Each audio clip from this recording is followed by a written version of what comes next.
Começando mais um Gol Game para você aqui na Play TV. E olha só, no programa de hoje, a gente vai fazer uma viagem até os confins do abismo de uma outra dimensão. Abyss Odyssey é um jogo de plataforma com elementos de jogos de ação que foge dos padrões convencionais. Durante a aventura, você precisará enfrentar inimigos fantásticos que escaparam dos terríveis pesadelos de um poderoso feiticeiro que vive nas profundezas do abismo. E justamente para analisar e conversar sobre Abyss Odyssey, é que a gente está hoje aqui com Jefferson Caio e também Maxon Lima, redatores lá do Game TV. E quero começar perguntando para você, Maxon, o jogo, na verdade, ele traz elementos aí da cultura chilena, que aqui no Brasil talvez a gente não tenha tanto contato assim. E eu quero que você fale um pouquinho pra gente sobre esse enredo assim, do jogo. Esses caras eles incorporam muito do país deles nos jogos, né? Tipo, esse team ela é bem diferente desde os Xenoclash, os Rock of Ages, e eles trazem esse diferencial pro Abyss Odyssey agora também. E assim, a trama é muito superficial e nem tão importante. Basicamente aparece em Santiago um buraco, e desse buraco saem criaturas do mal, assim, começa a matar todo mundo, e você, com a ajuda dos soldados ali da região, tem que tentar descobrir e acabar, e evitar que isso continue acontecendo.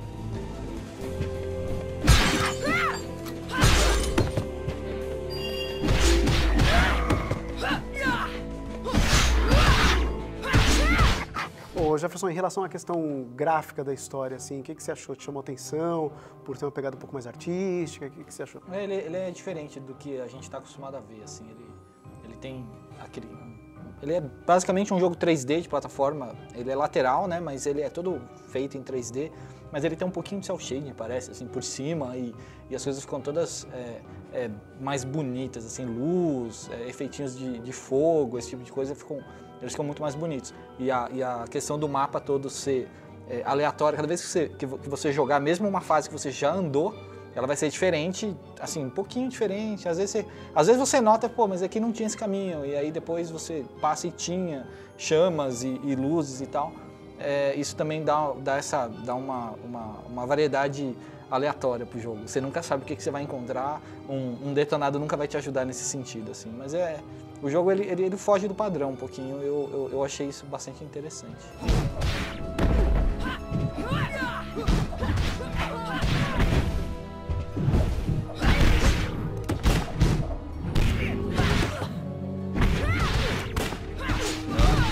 Em Abyss Odyssey, podemos controlar 3 personagens com poderes bem diversificados entre si. Catherine é uma esgrimista muito ágil e utiliza uma espada curta. Já Ghost Monk é um ser sobrenatural coberto por um manto. Ele utiliza uma espada de 2 mãos, o que o torna mais lento. E Pincoya é a personagem mais difícil de ser adquirida. Utiliza lanças para realizar ataques de maior alcance.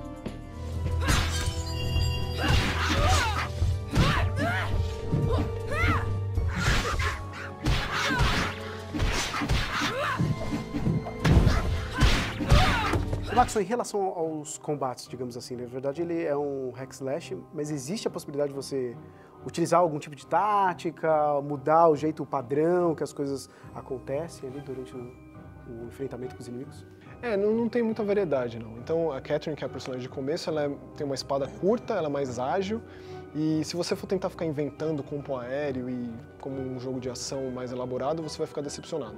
Então ele não tem mesmo. O que ele faz é apresentar, quando você mata o Warlock pela primeira vez, um novo personagem, que é o Ghost Monk, que ele é mais lento, usa uma espada de 2 mãos, e depois tem uma outra personagem mais pra frente, mas uma das coisas mais legais é que fica um pouco obscuro, o jogo talvez não soube introduzir isso bem, porque tem gente que pode muito bem chegar no Warlock e não saber que dá pra você jogar com os inimigos. Então quando a sua barra de mana enche, você consegue uma habilidade especial que os inimigos enfraquecem, depois que você mata, você meio que encarna o espírito deles, e aí um por vez você consegue se transformar. Então a variedade de inimigos é vasta, tem mais de 30, e eles são muito interessantes. Então quem jogou Xenoclash certamente vai conseguir, não as mesmas coisas, mas é tão bizarro quanto. Então tem um pavão guerreiro, essas misturas tipo um boi que solta fogo, tem uma espécie de um esqueleto karateca, então ele tem essa variedade, nenhum dos inimigos é convencional, isso é bem legal, e ele tem um preset de habilidades já estabelecido. Então cada inimigo já tem aquilo, você não vai aprender coisas novas, mas você por conta de você não aprender coisas novas, você vai querer diversificar para que o jogo não fique mesmo repetitivo. Então, com o personagem principal ele passa de nível, você ganha mais pontos de mana, mais pontos de HP, você consegue habilidades novas que você consegue trocar pelos checkpoints, e apesar disso tudo, ainda assim, para um jogo que foca tanto no combate, é pouco. Então, o fato dele ser pouco tem essa parte legal de você ser meio que obrigado a usar os inimigos a seu favor.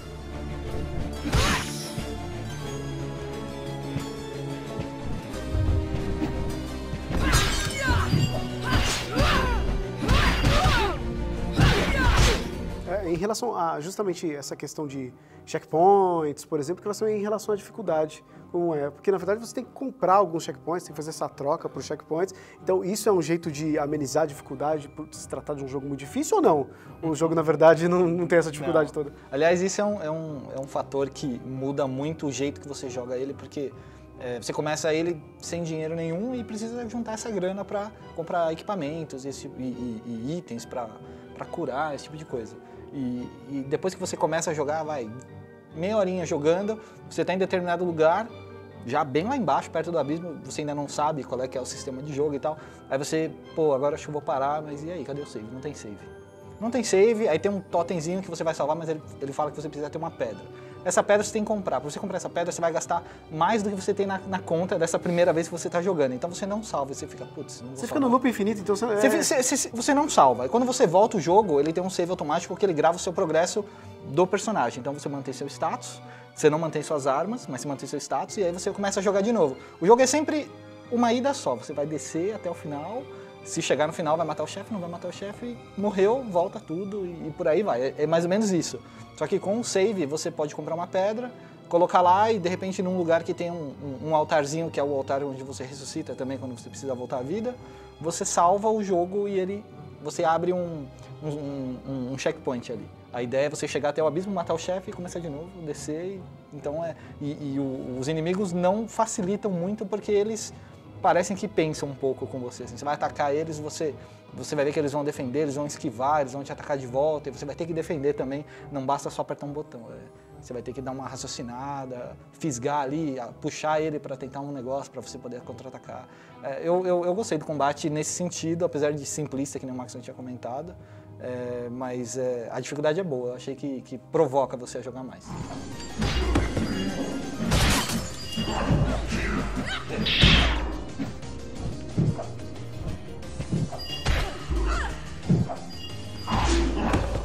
Em relação a ser uma aventura tão curta, digamos assim, mas ele ainda te dá a possibilidade de você curtir um multiplayer, por exemplo, ao lado de um amigo cooperativo, tanto online quanto local, né? Isso faz com que a coisa mude um pouco no aspecto de aproveitar essa história, apesar de curta, assim, como é que fica essa interação com um colega? Facilita muito ter alguém com você. Então as pessoas podem entrar a qualquer hora, você pode deixar seu jogo aberto para que outros entrem ou não, e você pode, inclusive, uma coisa que eu fiz bastante é pedir o espírito dessa pessoa. Então, às vezes, entra um cara lá com o espírito de um inimigo que você não conseguiu conquistar ainda.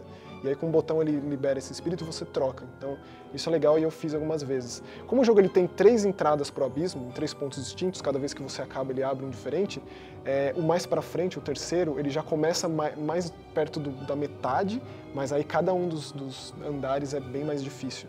Então, quando você está prestes a entrar no próximo andar, você consegue ver, através de um mapinha ali, uma espécie de diagramação que por cores você meio que sabe o que vai ter ali próximo. Além disso, tem umas salas especiais, tem os andares especiais. Para você abrir a terceira personagem, a Pincoia, que é a mais complicada de abrir, que é a mais legal também, que é um espírito com uma lança, você precisa chegar no meio do abismo e ir depositando dinheiro numa fonte.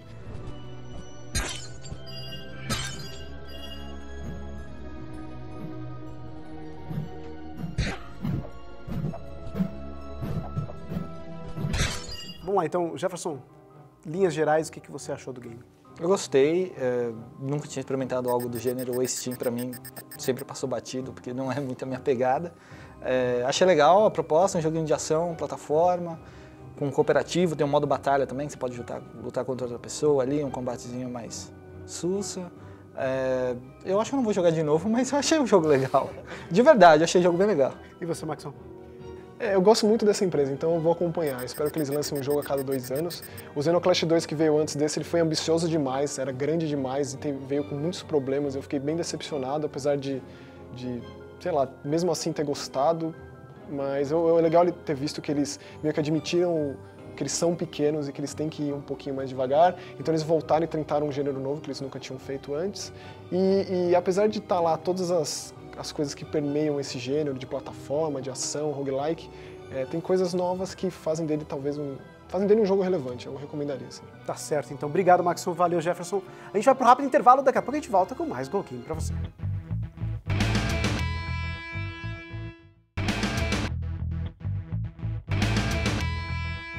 O Go Game já tá de volta e no programa de hoje a gente conferiu a análise de Abyss Odyssey, jogo de ação sob plataformas ambientado em um universo fantástico.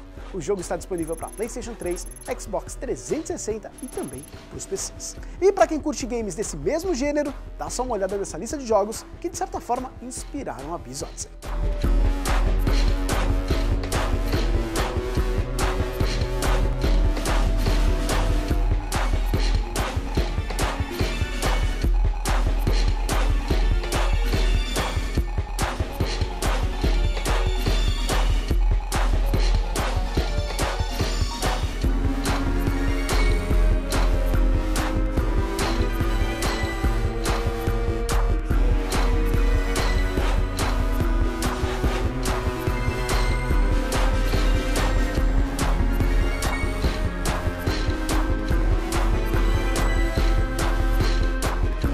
Esse foi o Go Game de hoje. A gente conferiu no programa uma análise de Abyss Odyssey. Se você quiser conferir uma análise ainda mais completa, é muito simples. Só entra lá no playtv.com.br/games. E claro, não deixe de nos seguir lá no Twitter, no @GoGamePlayTV.